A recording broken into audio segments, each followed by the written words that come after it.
Hebreus, capítulo 11, versículos de 1 a 3, a palavra do nosso Deus, que é inerrante, autoritativa, suficiente para todos os assuntos da nossa vida, diz assim: Ora, a fé é a certeza de coisas que se esperam, a convicção de fatos que se não veem. Pois, pela fé, os antigos obtiveram um bom testemunho. Pela fé, entendemos que o universo, que foi o universo formado pela palavra de Deus, de maneira que o visível veio a existir das coisas que não aparecem. Vamos orar, queridos. Senhor nosso Deus e nosso Pai, ó Deus, nós bendizemos o Teu nome, Senhor. Nós o fazemos com alegria. Ó Deus, que grande privilégio, Senhor, sermos contados como parte do Teu povo e sermos reunidos, ó Deus, para a Tua graça, pela vontade do Senhor, direção do Espírito e mediação de Jesus, ó Deus, para podermos cultuar o Teu nome, Senhor. Nos alegrarmos, ó Deus, nas Tuas perfeições, Te rendendo louvores, cantando louvores, hinos, cânticos ao Senhor, salmodiando, ó Pai. Ó Deus, que alegria podermos renovar, Senhor, a convicção do perdão, fazer nossas orações ao Senhor. E agora, ó Pai, nós desejamos ser ainda mais abençoados, de maneira que neste momento é a expectativa dos corações dos Teus filhos e filhas, que Tu fales a eles. Que a Tua palavra, ó Deus, ela seja exposta, e seja exposta, ó Deus, pela direção e, ó Deus, na sustentação do Santo Espírito do Senhor, para que, ó Deus, seja de grande benefício para as almas deles. Que, ó Deus, o Espírito Santo com poder conduza o mensageiro imperfeito que Tu usas, e que Ele mesmo, ó Deus, prepare os corações de cada um e faça-os receber a Tua palavra, Deus, como terra boa recebe a semente, e, ó Deus, e a veja frutificar, florescendo e dando frutos, ó Pai, em suas vidas. É o que nós pedimos, ó Deus, no nome de Jesus. Amém, Senhor. Meus irmãos, nós vivemos em um mundo injusto, um mundo duro, quebrado, difícil e injusto. A guerra contra a Ucrânia, que nós temos acompanhado já há muitas semanas, ela traz tristeza, porque nós contemplamos não apenas a dor dos ucranianos, mas nós contemplamos a natureza desse mundo, a sua quebra, a sua injustiça. Mas esta mesma guerra da Ucrânia, ela não é apenas um episódio, um acontecimento. Ela própria é uma repetição da história. E no início da década de 1920, cristãos e outras pessoas foram massacrados na Ucrânia pelos bolcheviques, um exército semelhante ao que hoje invadiu a Ucrânia, a invadiu no início do século XX. E 100 anos depois nós estamos vendo este exército semelhante invadindo de novo e com um propósito semelhante: semear injustiça, violência, guerra. O mundo é cruel. E há muitas outras formas de histórias trágicas, histórias que nos fazem chorar. Há sofrimento muito acima dos nossos para ser visto o tempo todo. Trata-se, meus irmãos, cada uma dessas histórias da devastação do pecado. E nós não podemos deixar de incluir o nosso próprio. Ele também é parte desse quadro. Você não apenas conhece as histórias produzidas pelo pecado, mas você vive essa própria experiência em sua vida. Você sabe o quanto o pecado é terrível, cruel, devastador. E quando nós vemos a injustiça desse mundo, muitas vezes as pessoas e nós próprios somos tentados a dizer: será que a fé em Jesus ela funciona? Ele nos prometeu uma vida melhor, mas não parece ser melhor para a gente em boa parte do tempo. Para alguns, não parece ser melhor em nenhum momento. E parece para quase todos que nada está melhorando.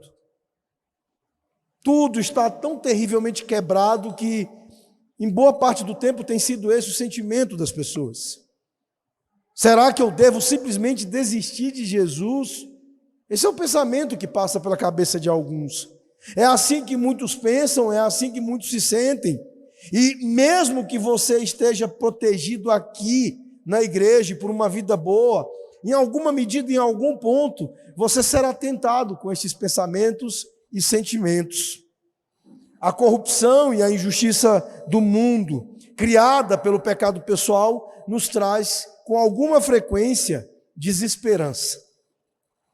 E em nosso desespero, nós somos tentados a desistir de Cristo, da cruz, da igreja, dos relacionamentos cristãos.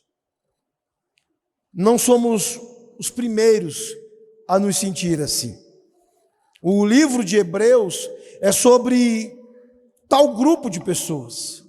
Um grupo de pessoas que foram tentadas pela injustiça do seu sofrimento a desistirem de Jesus. Eles diziam: nós estamos sofrendo, então nós devemos ter acreditado na coisa errada.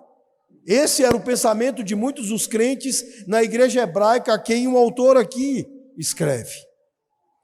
E depois de uma jornada de 10 capítulos nesse livro, lidando com estas dores, angústias e dúvidas destes irmãos, nós chegamos agora a um ponto muito importante, muito climático do livro. Chegamos a Hebreus 11, ao capítulo 11, que nos lembra por que vale a pena crer e seguir o Senhor Jesus. Hoje nós começaremos uma série de mensagens que serão feitas nesse capítulo 11. E aqui nós veremos que mesmo quando sofremos a mais terrível injustiça, vale a pena seguir o Senhor Jesus. Esta é a melhor vida, é a melhor forma de viver. Nós temos visto o quanto Jesus é melhor até aqui, o quanto todas as coisas relacionadas a Ele são as melhores, e o quanto as coisas que chocam-se com Ele são as piores coisas. E hoje nós veremos que a pergunta muito comum, o que significa ter fé em Jesus quando nós estamos em sofrimento, ela é respondida aqui no início do capítulo 11. Aqui nós veremos, meus irmãos, pela tese, pelo argumento do autor, um tema que é repetido ao longo de todo o capítulo, que será expandido na medida em que nós adentrarmos ao capítulo 11. O fato de que a fé é o caminho para ter a vida. E o fato de que a fé é o caminho para viver a vida. A melhor forma de viver a vida é a fé. E nós temos algumas lições aqui. A primeira delas, ela está relacionada ao texto imediatamente anterior, que é, na verdade, o contexto dos primeiros 3 versículos do capítulo 11.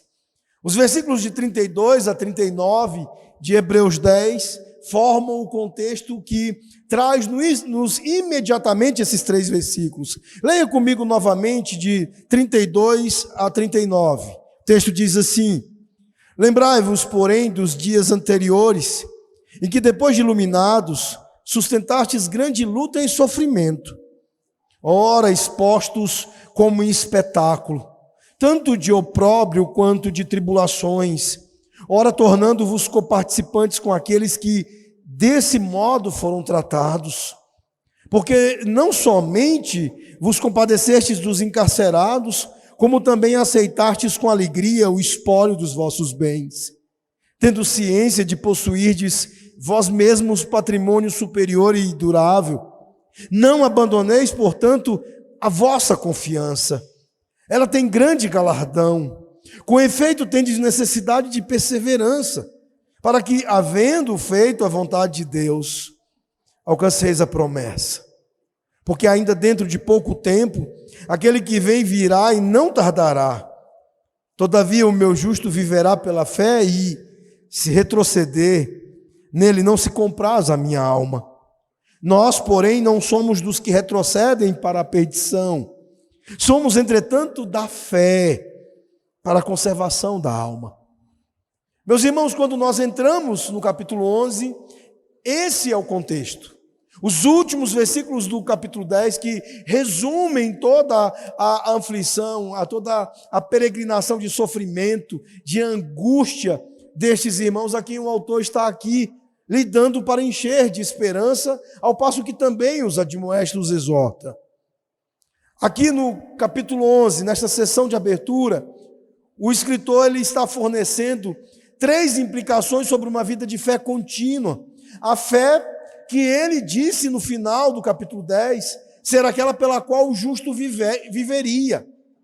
Resgatando o texto de Abacuque 2, ele está dizendo, repetindo aquilo que Paulo mesmo também diz lá no capítulo 1 de Romanos, que o justo viverá pela fé.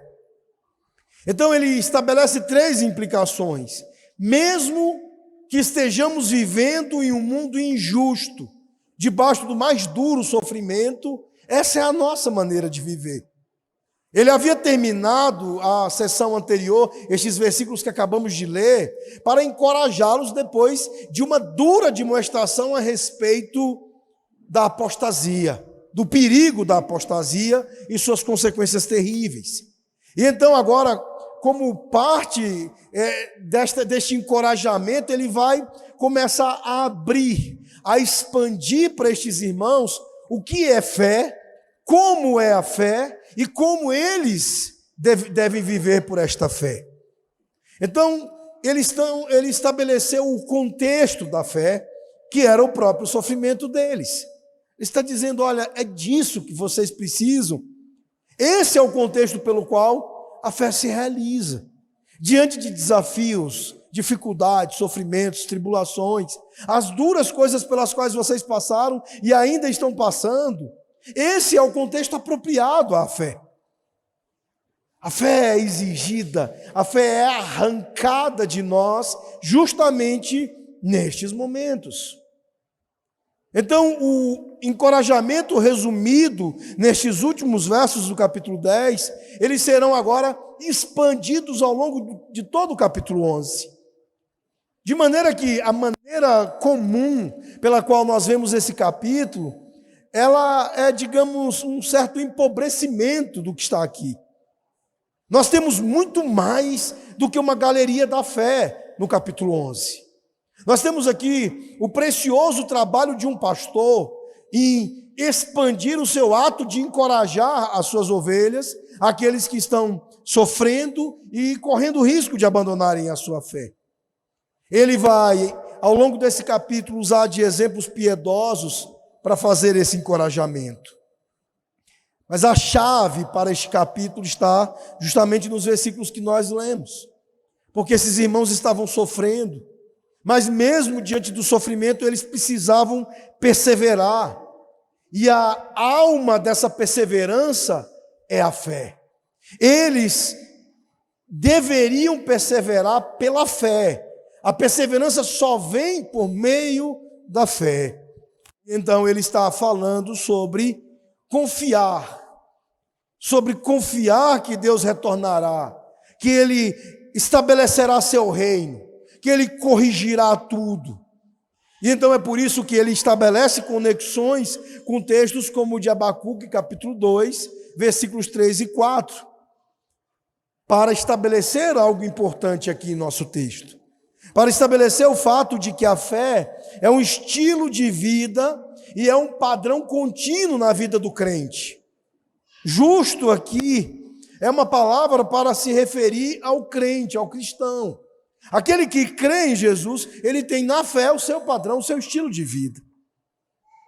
E esse é o tipo de fé que, ao longo do capítulo 11, ele vai deixar claro, carregavam em seus corações os santos do Antigo Testamento.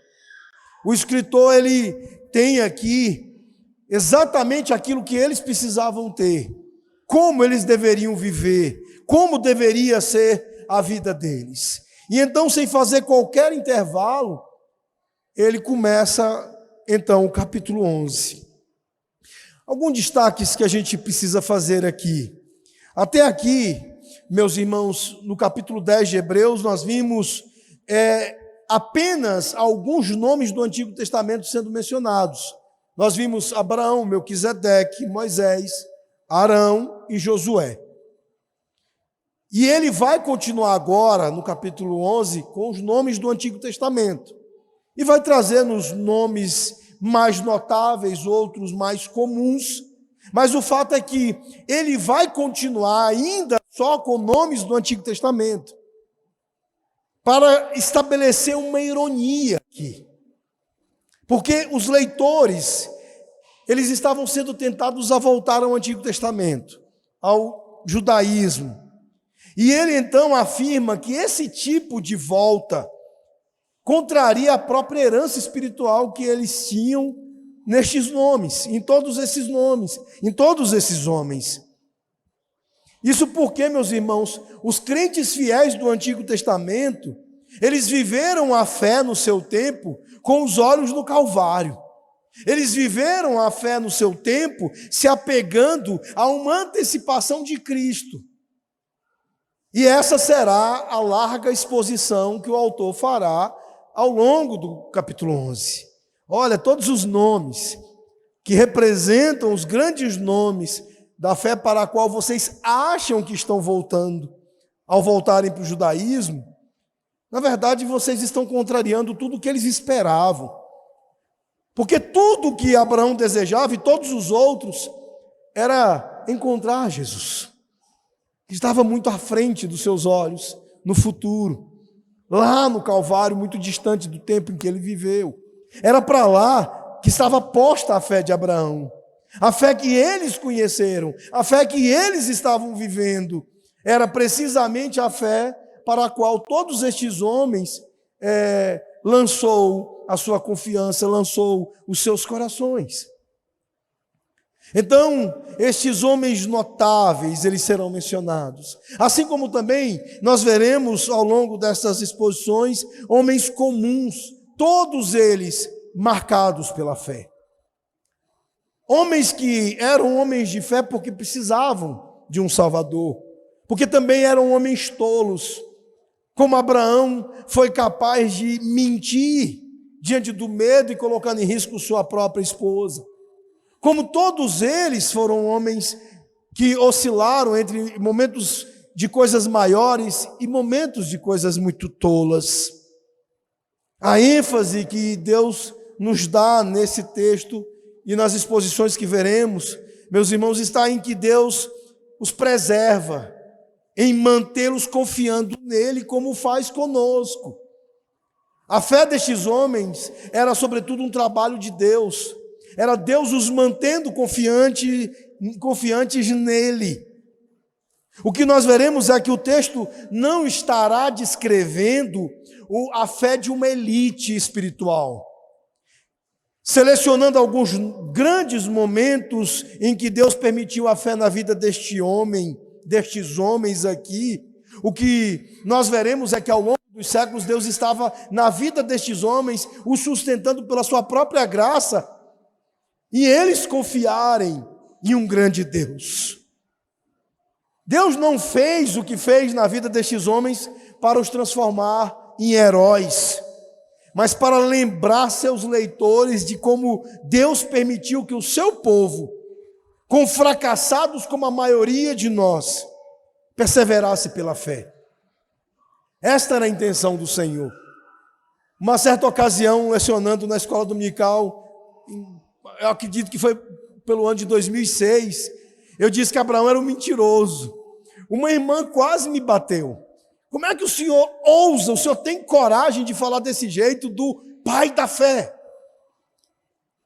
Meus irmãos, o humanismo faz isso, faz com que a gente leia as escrituras com lentes erradas e com uma interpretação equivocada.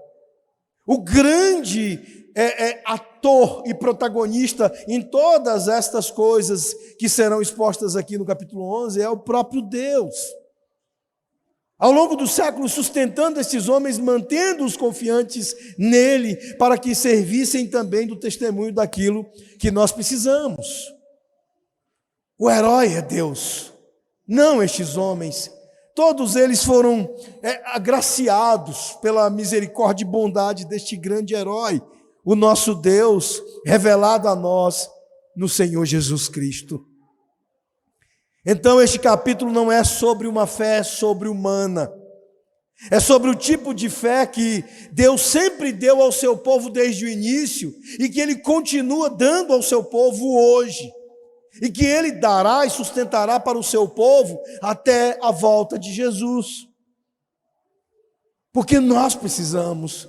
Porque se Deus não nos sustentar em nossos sofrimentos, em nossas tribulações, em nossas lutas, em nossos fracassos e fraquezas, nós não somos capazes de nos sustentar. Então, meus irmãos, este capítulo ele encorajará os leitores de hoje e de amanhã, como tem feito desde o primeiro século. As pessoas elas viviam pela fé enquanto sofriam no Antigo Testamento, e elas puderam viver pela fé no tempo em que esta carta foi escrita, e ao longo do tempo elas continuaram tendo que viver desta mesma forma. Então, a nossa vida é o contexto apropriado à fé. As nossas lutas, nossas dores, nossos fracassos, nossas fraquezas, todas elas se encaixam perfeitamente com a vida de fé. Este é o contexto apropriado para a fé. A fé ela não será possível para aqueles que acham que não estão precisando de nada. Lembram que o Senhor Jesus ele disse: eu vim para os doentes, para os enfermos. Eu não vim para aqueles que se acham saudáveis, aqueles que são arrogantes e acham que são deuses de si mesmos. Estes estarão sempre distantes da fé. Sempre as suas vidas terão um contexto inapropriado para a fé, até que Deus pese sua mão sobre eles, e eles conheçam a sua vulnerabilidade, conheçam as suas fraquezas e cheguem ao desnudamento em que eles conheçam a sua própria necessidade de Deus. É aí que nós encontramos o contexto adequado para a fé. Então, nós encontramos assim a melhor forma de viver. O Deus que sustentou os crentes no Antigo Testamento, ele não mudou. E ele continua lidando da mesma maneira com o seu povo. Ele nos capacita hoje a confiar nele, a ter fé nele. Mas o que é essa fé? E este é um ponto importante do primeiro versículo. No primeiro versículo do capítulo 11, nós temos uma explicação da fé. Vejam comigo, ora, a fé é a certeza de coisas que se esperam, a convicção de fatos que não se veem. Veja, meus irmãos, há perspectivas diferentes sobre fé nas Escrituras, especialmente no Novo Testamento. Há algo que é apenas uma aceitação mental da verdade. A pessoa, ela aceita mentalmente a verdade de Cristo, intelectualmente, mas não a verdadeira crença. Nós poderíamos chamar isso de uma falsa fé. Lá em Tiago, capítulo 2, versículo 19, nós vemos um pouco sobre isso, sobre esta aceitação sem a verdadeira crença. E a fé que confia a vida a Deus para a salvação e redenção. Quando nós admitimos, Senhor, eu não posso me salvar, eu preciso de Ti, salva-me. Em resumo, bem a grosso modo, esta é o que nós chamamos de fé salvadora. Aquela fé, aquela confiança que acontece junto com o arrependimento para a vida, o que nós podemos chamar de arrependimento crente, né? Ou de fé arrependida, essas duas coisas juntas da salvação, que é o momento em que nós, pela vida implantada em nós pelo Espírito, nos rendemos a Jesus, confiando somente nele para nos salvar. Mas o autor aqui, ele está falando de algo diferente. Ele está falando aqui de um padrão de fé que é estabelecido por uma vida contínua de fé, e não um acontecimento de salvação. Ele está falando aqui de um padrão que flui da confiança de uma pessoa em Deus em todas as circunstâncias, em todos os momentos da sua vida.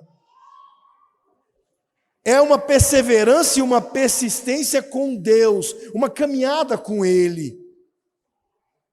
O que Leon Morris chama de a fé como uma coisa viva e como modo de vida.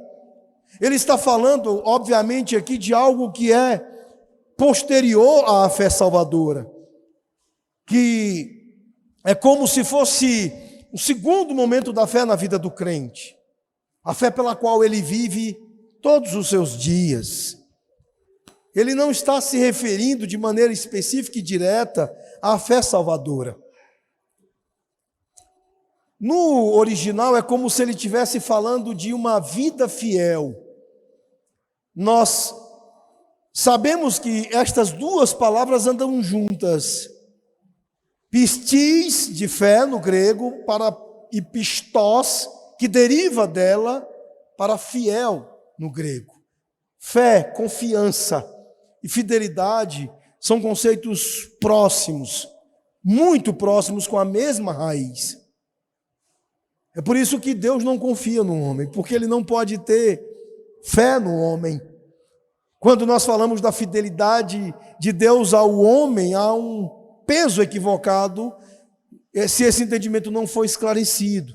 Lembram do hino 32, do nosso hinário Tu És Fiel, que anteriormente era cantado Tu És Fiel a mim. E depois ele foi mudado para ser cantado como Tu És Fiel assim. Porque a fidelidade de Deus é sob suas promessas e palavras.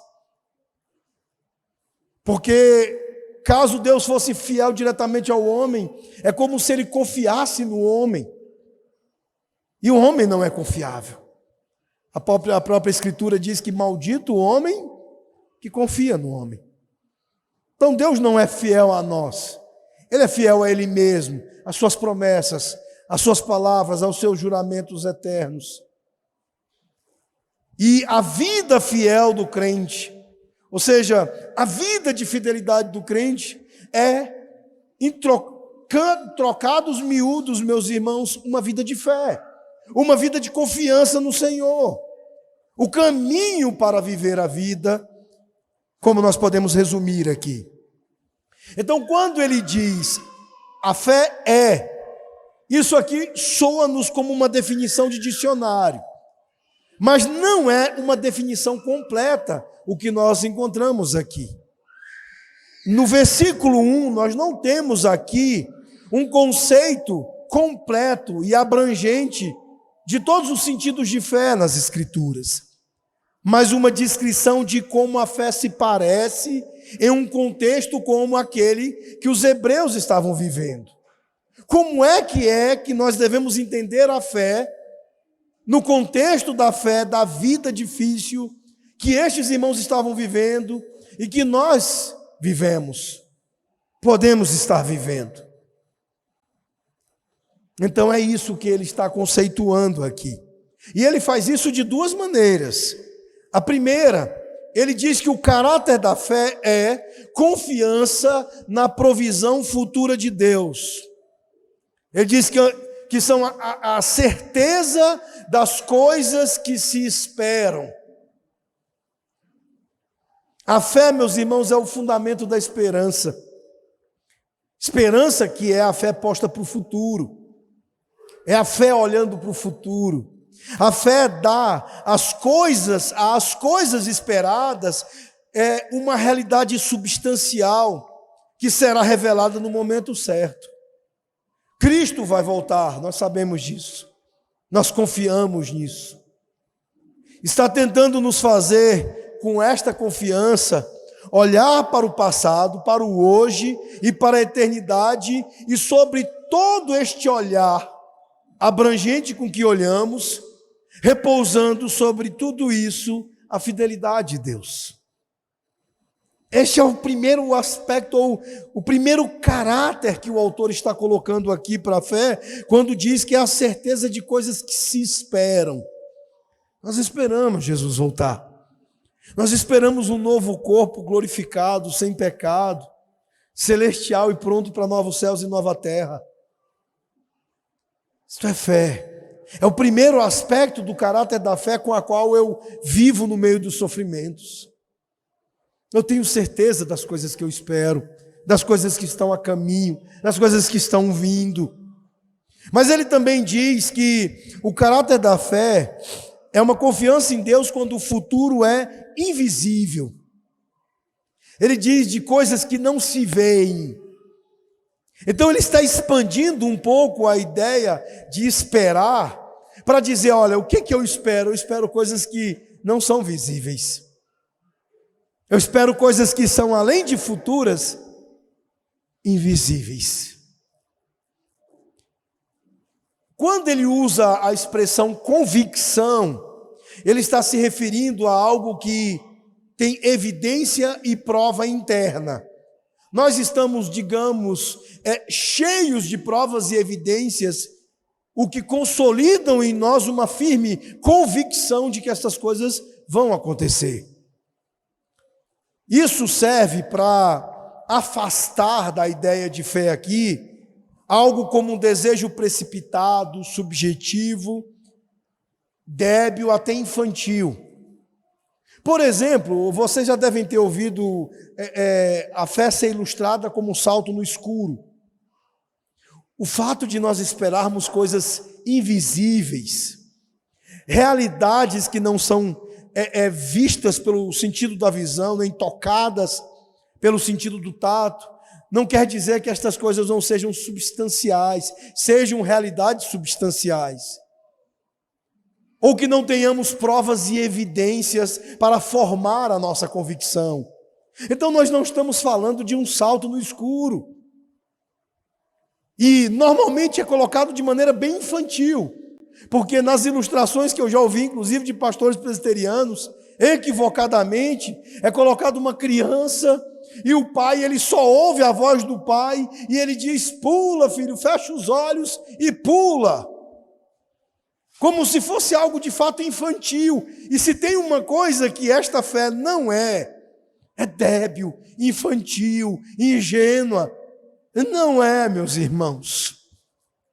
Não é um desejo precipitado. É a realidade, a mais pura realidade. É isso que está aqui no núcleo do argumento do autor. Ele olha com os olhos da alma, com os olhos espirituais para algo substantivo, embora a substância não seja vista com os seus olhos físicos. Nós não temos que ver fisicamente aquilo em que acreditamos para experimentar a realidade disso. Vai muito além dos nossos sentidos, porque pertence a uma realidade maior do que a dos nossos sentidos. Nós conhecemos a realidade, embora nós não possamos vê-la, embora nós não possamos tocá-la.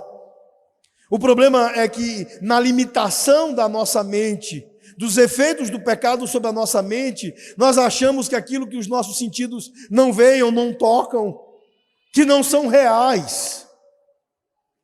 Nós queremos de alguma maneira acreditar que a realidade diz respeito apenas àquilo que a gente possa determinar com os nossos sentidos.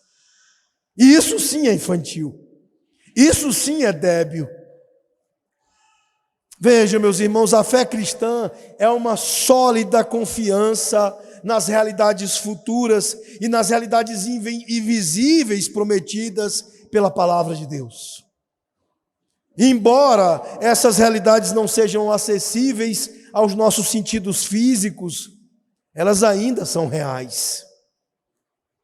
Esta não é obviamente, como eu disse, uma definição completa de fé, mas é disto que os cristãos precisam no meio do sofrimento.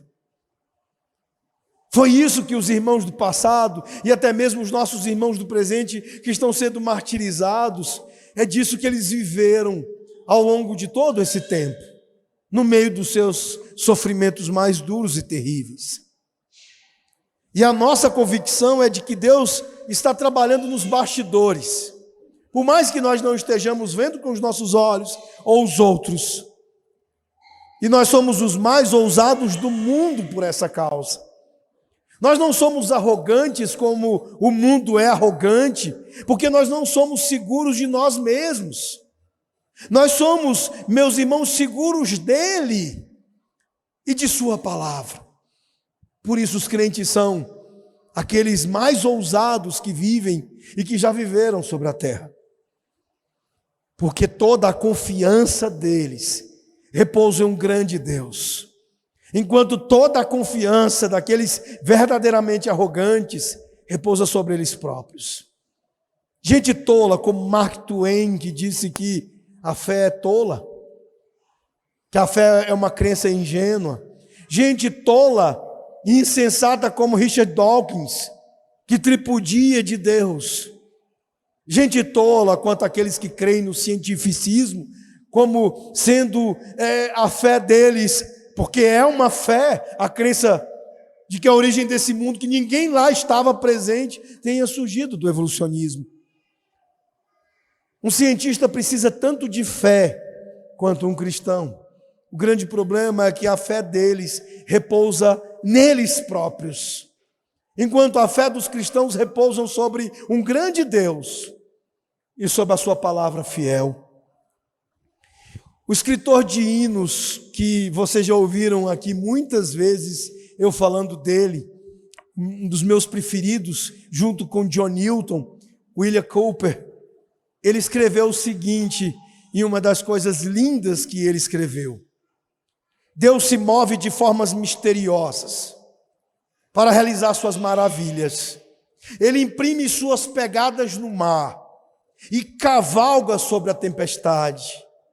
Fundo em minas imensuráveis, de habilidade que nunca falha, ele entesoura seus desígnios brilhantes e opera sua vontade soberana. Vós, santos medrosos, renovai a coragem. As nuvens que tanto temeis são grandes em misericórdias e romperão em bênçãos sobre as vossas cabeças. Não julgue o Senhor com débil entendimento, mas confie nele para a sua graça. Não julgue o Senhor por trás de uma providência carrancuda. Ele oculta uma face sorridente. Seus propósitos amadurecerão rapidamente, desvendando-se a cada hora. O botão pode ter um gosto amargo, mas a flor será doce. William Cowper, meus irmãos, expressa precisamente o que é a fé nestas palavras. Aquilo que nós devemos carregar nos nossos corações para a melhor forma de viver. Não se desespere só porque nós não podemos ver o futuro ou ver a mão de Deus trabalhando. Eles estão lá, tanto o trabalho de Deus como o nosso futuro, mesmo que nossos olhos não estejam vendo. Olhe para o futuro e olhe além de hoje para o nosso eterno amanhã. Veja a atividade do Deus invisível no meio das tuas circunstâncias. Nós não vivemos com certezas observadas como um cara de laboratório, mas vivemos com certezas.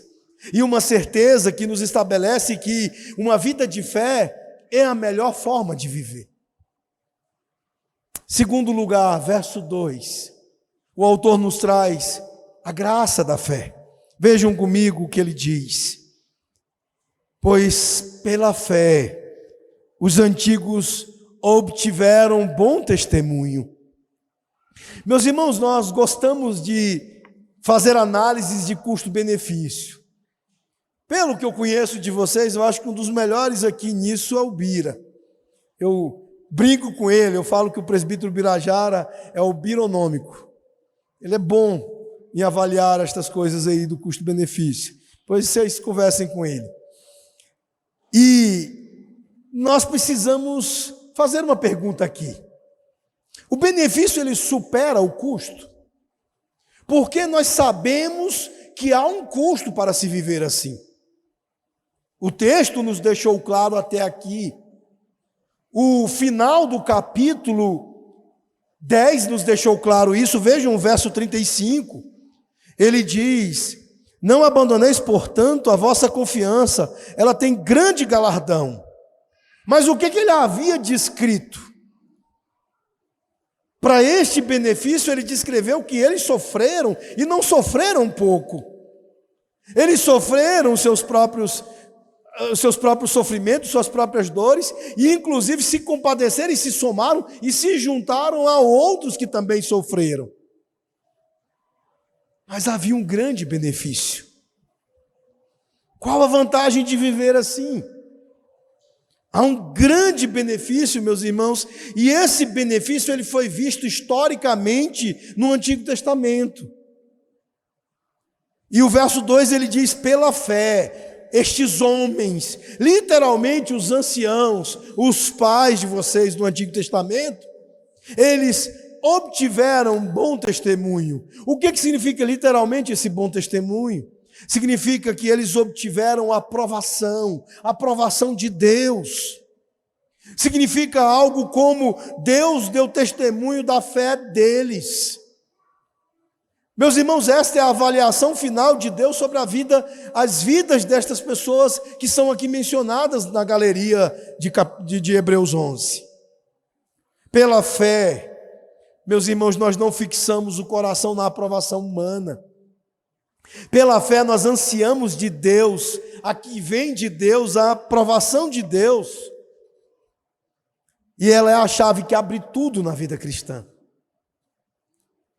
Então, um resultado de viver em uma fé dependente de Deus é mais ou menos algo como: eu não vejo, mas eu creio. E nós recebemos a graça da aprovação de Deus quando nós vivemos assim. Estes homens, eles enfrentaram suas lutas e as durezas de uma vida difícil, muito mais difícil e inimaginável para os dias de conforto que nós vivemos. E eles disseram: eu não vejo, mas eu creio. E eles foram aprovados por Deus. Eles receberam a graça da aprovação de Deus. Essa é a graça da fé.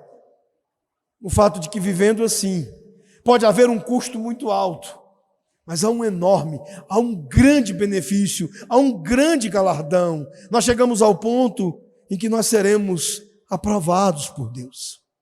Nós recebemos o dom de seu prazer e o deleite dele em nós.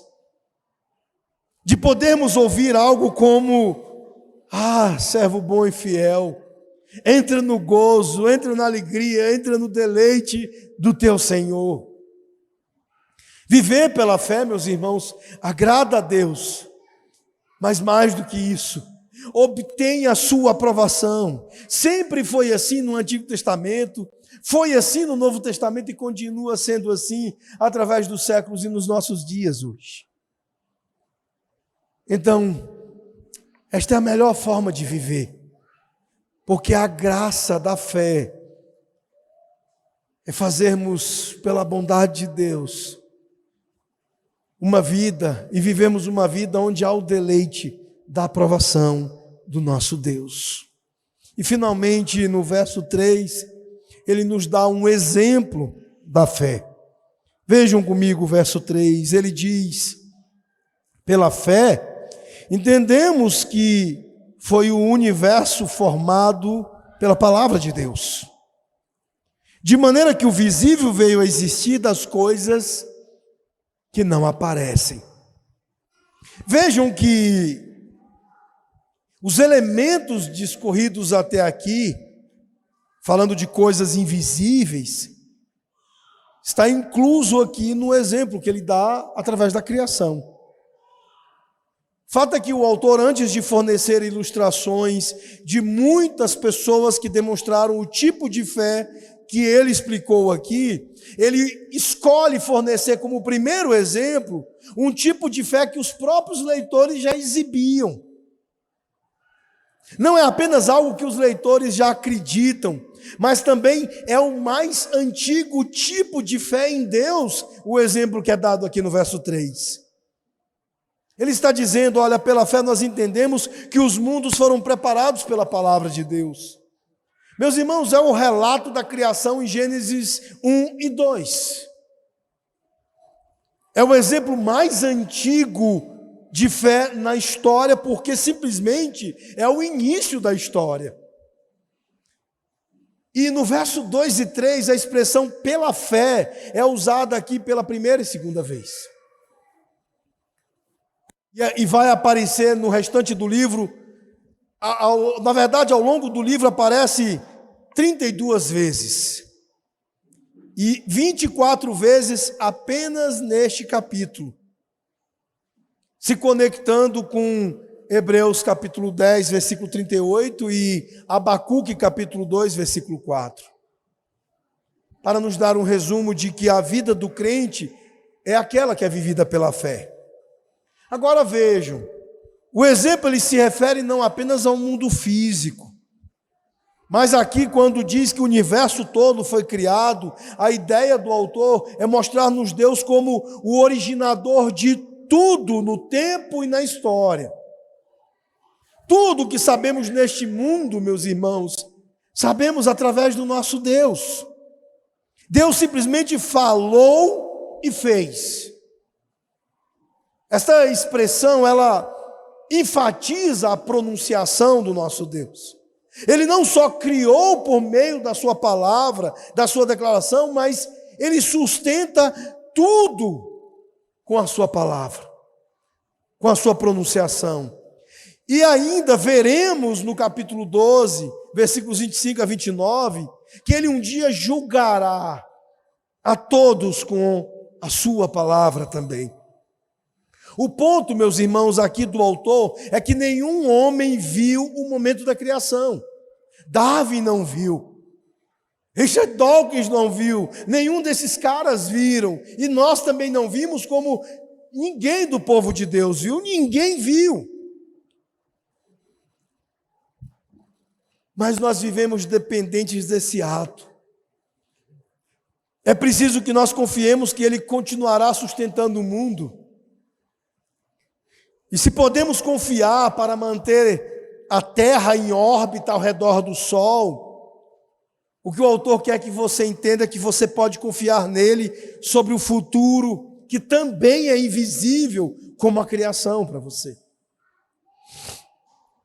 Ele identifica aqui uma premissa fundamental da cosmovisão cristã. Tudo procede de e pertence a Deus. Essa verdade ela deve moldar a maneira como nós vivemos e é essencial se nós quisermos nos tornar semelhantes a Jesus. O que não vemos nesse mundo, meus irmãos, mas que cremos e devemos crer, nós não vemos Cristo exaltado. O capítulo 2, versículo 8 diz que Cristo está exaltado à destra do Pai. Nós não vemos. Mas essa é uma realidade substancial. Nós não vemos o próprio Deus, a criação passada, o cumprimento de promessas futuras, os juízos futuros. Todas essas coisas, elas são muito mais valiosas e significativas do que tudo o que nós vemos com os nossos olhos. Vejam que o que tem de mais importante no universo são coisas que nós não vemos, mas elas são reais. Isso significa, meus irmãos, que o que não é visto é de maior importância e valor do que aquilo que é visto. Porque simplesmente são as coisas que exigirão a fé, que representa a melhor forma de viver. E quando nós damos atenção às coisas que são realmente realidades valiosas, isso transforma a maneira como nós vivemos.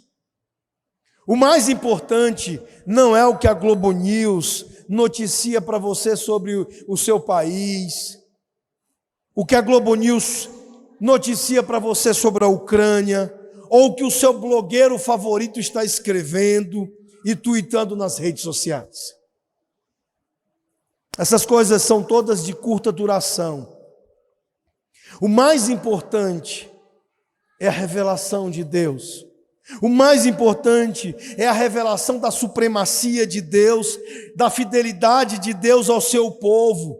O mais importante é a revelação de que Ele sustentou tudo até aqui e nos sustentará e nos levará até o dia da completa redenção, em que todas as coisas serão novas, em que todo o seu povo estará livre e liberto de todas as suas provações. O dia em que cada lágrima de nossos rostos serão limpas e já não mais existirá choro, nem lágrima, nem dor, nem morte. Ele nos sustentará e hoje, o nosso chamado para hoje, para amanhã, para até o dia em que Ele voltar, é viver pela fé. Crendo que Ele realmente é fiel para nos guardar até aquele dia. Concluindo, queridos, há um livro de um autor chamado Richard Dawkins, Life for Faith, Vida para a Fé. Esse livro, eu não li ele todo ainda, eu apenas separei para ler, eu peguei algumas partes, e as partes que eu li já foram de um enorme encorajamento. Me encheram de encorajamento e de desejo de perseverar, de continuar, confiar, viver na dependência do Senhor. Alguns insights resumidos deste livro. O Richard ele diz que os cristãos são tentados a recuar da lealdade pública a Cristo quando nos esquecemos de onde pertencemos. Quando você deixa de olhar para a Escritura como a fonte confiável de notícias, onde vocês encontram a maior das notícias, as boas novas, as boas notícias do Evangelho, e você prefere pautar a sua vida e viver a sua vida pelas fake news desse mundo. Ele diz que nós não pertencemos a este mundo sem Deus, que tão tolamente nós tentamos impressionar. Nós desistimos de buscar o agrado de Deus, a graça da fé, por tentar agradar este mundo, sendo infiéis a Deus. Quantas vezes crentes tentando likes em Instagram quebram os mandamentos do Senhor, desprezam a lei de Deus, tentando impressionar a tolos, a insensatos. Meus irmãos, nós também não pertencemos àqueles na igreja que depois de um bom tempo se afastam quando sentem o calor escaldante da crítica dos ímpios. Muitos, desde a pandemia, têm deixado a fé, deixado a igreja.